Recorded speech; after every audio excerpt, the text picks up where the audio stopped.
কাজল, মোর কিচ্ছু বলার নাই। হ্যাঁ, গোটেজন অক্ষম অপদার্থ বাবা, যে তার সন্তানকে কোনোদিন সুখ দিতে পারেনি। মতি সেই বাবা যার পাই তার ঝিওর কপালে এতে দুঃখ।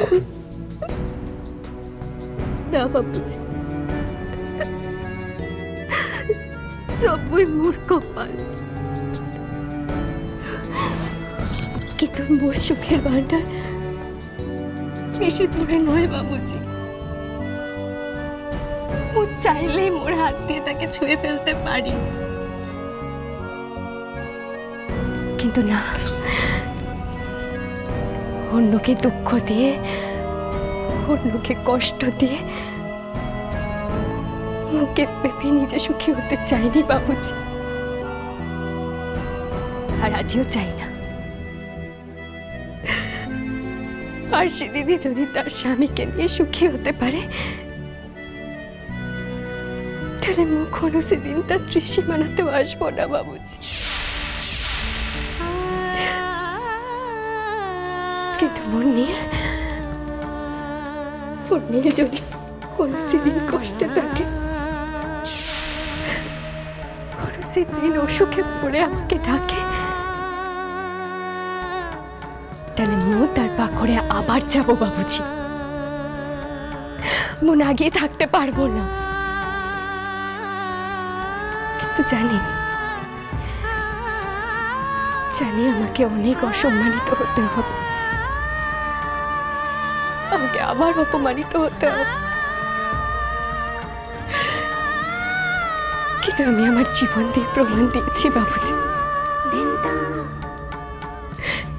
মোর পাখরে নীলের থেকে তার দাম বেশি নয়।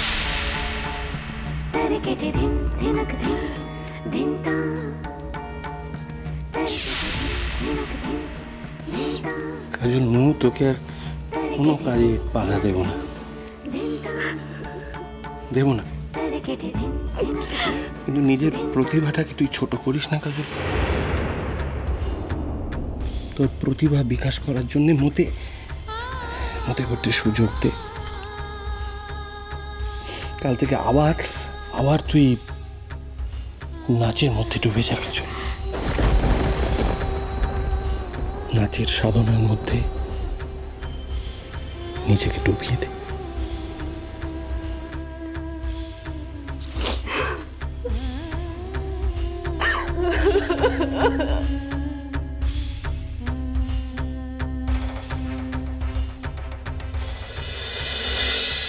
চার পাঁচ ছয় সাত আট নয় 10, তাহলে এবার 1 1 11, 1 2 12, হ্যাঁ 1 3 15, না 15 নয় বাবু, 1 3 17। কি হচ্ছে কি পারি এসব? ও বাবা, এক্ষুনি হুমড়ি খেয়ে পড়ে যাচ্ছিলাম। ও স্যার, তুমি আমার সঙ্গে দড়ি লাফানো খেলবে? হ্যাঁ, জোড়ায় খেলবে দড়ি লাফানো? হ্যাঁ, দড়ি লাফানো তোমার সঙ্গে জোড়ায় খেলবে বলো দেখিনি বাপু, খেলবে? হ্যাঁ গো। আচ্ছা তুমি আমাকে বলো তো, 1 আর 1 কত হয় বলো? 11। 1 আর 2 12। 1 আর 3 17। হ্যাঁ, 1 আর 3 17? এই তোমায় আমি শিখিয়েছি পারি? হ্যাঁ, এটা আমি শিখিয়েছি। আগে 1 থেকে 100 একদম তুমি গড় করে বলতে পারতে। এই বাড়িতে আসা স্থক তোমার একদম পড়ায় মন নেই। চলো আজই তোমাকে বাড়ি নিয়ে যাবো, এখানে থাকতে হবে না। আবার জিভ ভেঙাচ্ছে, এখানে থাকতে হবে না তোমার। চলো আমি তোমাকে বাড়িতে নিয়ে গিয়ে আবার পড়াতে বসবো। যাও দেখিনি এখান থেকে, পড়বে না হাঁটি। ব্যথা হয়ে গেলে কি স্বামী পুত্র নিয়ে যারা ঘর করে তারা কি কেউ পড়ে? আমার মা পড়ে, আমার সোনা মা পড়ে, আমার বড় বৌদি পড়ে, ওই বেকামুখী পড়ে, ওই আশিনা ফার্সি কে এসছে আমাদের বাড়িতে সে পড়ে, আমার কাজল রানী ফরফর সে কি নেকাপড়া করে? হ্যাঁ, ব্যথা হয়ে গেলে কেউ নেকাপড়া করে নিকো। তুমি আমাকে নেকাপড়া শিখিয়ে কি করবে বলে দেখিনি? বউকে বিদ্যার জাহাজ তৈরি করবে? যত সব। আমি হলুম গিয়ে একটা ঘোষ সংসারী মানুষ, নাই বা হলো বাপু পুত্তুর স্বামী নিয়ে তো ঘর করি, নাকি আমার নেকাপড়া করে কি হবে? যাও দেখিনি এখান থেকে, যাও তো, আমার খেলাটা বন্ধ করতে এসছে, যাও এখান থেকে। ঠিক তো? হ্যাঁ ঠিক তো। বরের সঙ্গে এইভাবে কথা হচ্ছে তো? হ্যাঁ হচ্ছে। এরপর যখন ঠাকুরমণি পাপ দেবে তখন কি হবে? ঠাকুরমণি লক্ষ্মী বোন তো বউদের খুব ভালোবাসে, তাদেরকে পাপ দেবে নাকি? বেশ, তাহলে মা বৌদি যারা বিয়ে হয়ে গেছে তারা কেউ পড়াশুনো করে না, তাই তো? হ্যাঁ তাই। তারা যে খেলেও না। কি? তারা যেমন লেখাপড়া করে না তেমন তো তারা রাত দিন খেলেও বেড়ায় না। হ্যাঁ, তোমার মা, সোনা মা, বৌদি এরা কি লাফানো দড়ি, তারপর চু কিত কিত কিত এসব খেলে? ব্যাস ব্যাস ব্যাস, অমনি ধরা পড়ে গিয়ে সমস্ত জারি জুড়ি ফাঁস। এবারে বরের বুকে মুখ লুকানো হচ্ছে। বলো। ও স্যার বলো। বলছি আমার পুতুল মেয়ের বিয়ে দিতে হবে, জানো তো? ও মা, খুব সিরিয়াস ব্যাপার, তাই নাকি? কবে? হ্যাঁ, সে পাঁচি থেকে একটা ভালো দিন বের করতে হবে বিয়ে দেওয়ার জন্য। কিন্তু আমি যেটা বলছি যে তোমার তো ছেলে মেয়ের অসংখ্য, মানে প্রচুর তোমার ছেলে মেয়ে, তারা যে কতজন সংখ্যায় সে বোধহয় তুমি নিজেও জানো না। তাই তোমার পুতুল ছেলে মেয়েদের বিয়ে হয়েই চলেছে, তাই না বাড়ি? তুই এখান থেকে সেই কবে আমি আমার পুতুল মেয়ের বিয়ে দিয়েছি, তারপর তো কারোর বিয়েই হয়নি কো বাবা।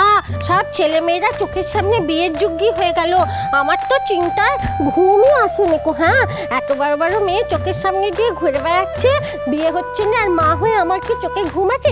কেমন ধারা বাপ তুমি? হ্যাঁ, তাই তো পারি, একদম ঠিক কথা বলেছে। তো আমার ভারী অন্যায়। তো কার সঙ্গে মেয়ের বিয়ে দিচ্ছ? পাত্রটি কে? বাবা, কপাল গুনে জামাই আমি খুব ভালো পেয়েছি, কত লেখাপড়া জানে, বিদ্যান বাবা। হ্যাঁ, আমার মেয়েকে না খুব সুখে রাখবে। আমার মেয়েটার কথা তো তুমি জানোই স্যার, ছোটবেলা থেকেই স্পেশাল চাইল্ড, হাবলি, কত ডাক্তার বদ্যি দেখানুম বাপু, কেউ কিচ্ছুটি করতে পারলো নি।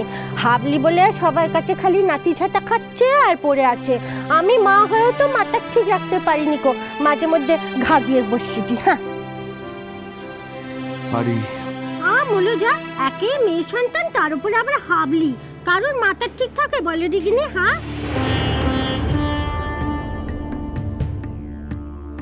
ও স্যার বলছি যে তোমার লজ্জা করছে না? হ্যাঁ, ঘর ভর্তি ছেলে মেয়ে, তার মধ্যে মিনচের সোহাগ করছে। ছাড় দেখিনি, ছাড়।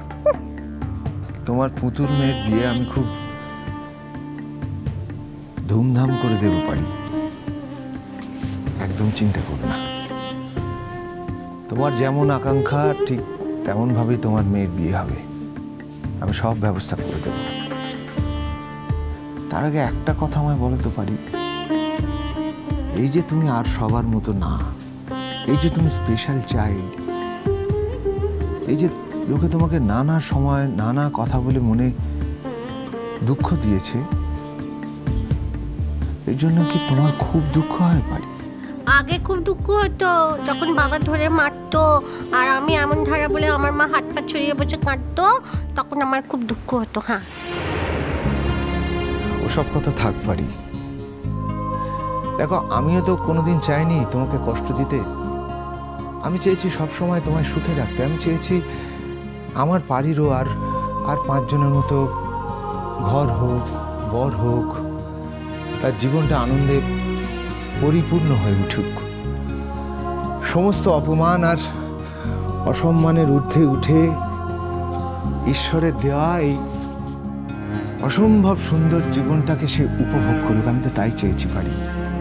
মুলো যা, কেমন ধরে ভাষণ দিচ্ছ বলে দেখিনি? হ্যাঁ, আমি কি তোমার স্কুলের ছাত্রছাত্রী, ওই হাবাগুবার স্কুলের ছাত্রী? আমি অমন কথা বলতে নেই পারি।